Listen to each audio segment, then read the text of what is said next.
కాదు అనుకుంటాం కదా.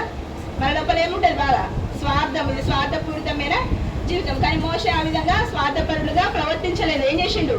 నీ గొప్పతనాన్ని ఒకసారి గుర్తు చేసుకోదేవా అని వాళ్ళకు చేయని దేశంతో కీడు చేయొద్దు దేవా, దయచేసి వాళ్ళని క్షమించు దేవా అని ప్రార్థన చేసిండు. ఇంకా 13వ వచనం, నీ సేవకులైన అబ్రహామును, ఇస్సాకును, ఇశ్రాయేలును జ్ఞాపకం చేసుకొనుము.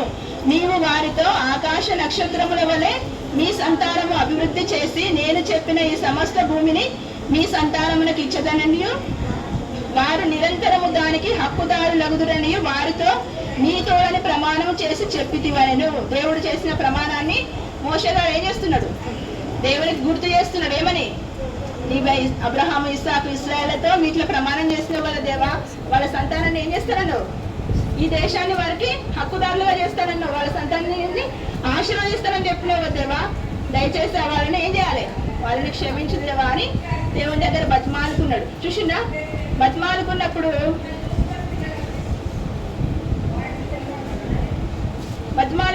దేవుడు ఏం చేసిండు? దేవుడు మోషే ప్రార్థన విన్నాడు. విన్న తర్వాత మోషే ప్రార్థనలు విని మోషే కిందికి వచ్చింది. కిందికి దిగి వస్తుంటే నేను చెప్పినా కదా, కొండ దగ్గర ఎవరున్నారు? యెహోషువ ఉన్నాడు. యెహోషువ కొండ దగ్గర ఉన్నాడు.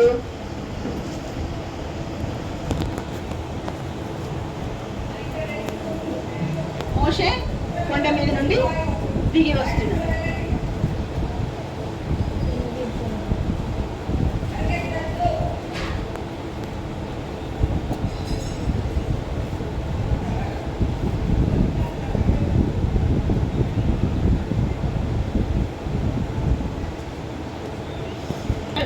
ధ్వని వినబడుతుంటే ఆ మోషే చేతిలో ఏమున్నాయని చెప్పిన 16వ వచనం, ఆ పలకలు దేవుడు చేసినవి. ఎవరు చేసినంట?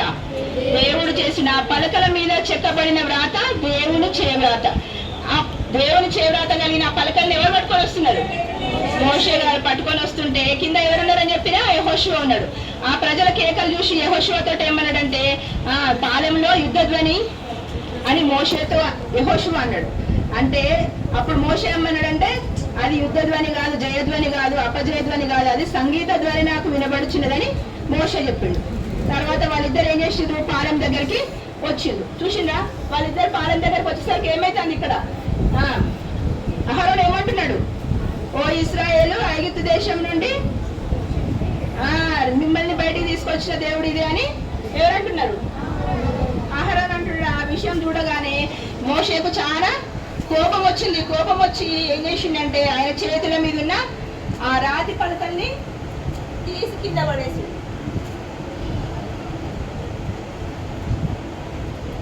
చూసిందా? పలకలు, 2 పలకలు. అవి ఎవరు రాసిచ్చిండు? ఆ పలకలు దేవుడు రాసిచ్చిన పలకల్ని ఆయన కోపంతో కింద పడేసేసరికి ఆ పలకలు పగిలిపోయిన తర్వాత అప్పుడు ఏమైతుంది? పగిలిపోయిన తర్వాత ఇప్పుడు మోషకు చాలా కోపం వచ్చింది. చాలా కోపం వచ్చి ఏం చేసిండంటే, ఇవి ఉన్నాయి కదా దూడ, ఆ దూడను కాల్చి పొడి చేసి ఏం చేసిండంటే, అక్కడ ఎవరైతే పూజలు చేసి దానికి ఏం చేస్తారు? వాళ్ళు పండుగ చేసుకుంటారు కదా, ఆ పండుగ చేసుకుంటే వాళ్ళందరికీ ఆ పొడి చేసి వాళ్ళకి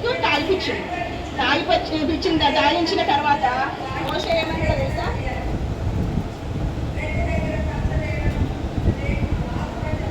ఏమన్నాడంటే, మా పక్షంగా ఎవరున్నారు?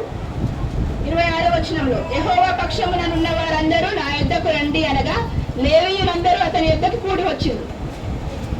అప్పుడు లేవీయులందరూ కూడి వచ్చిన తర్వాత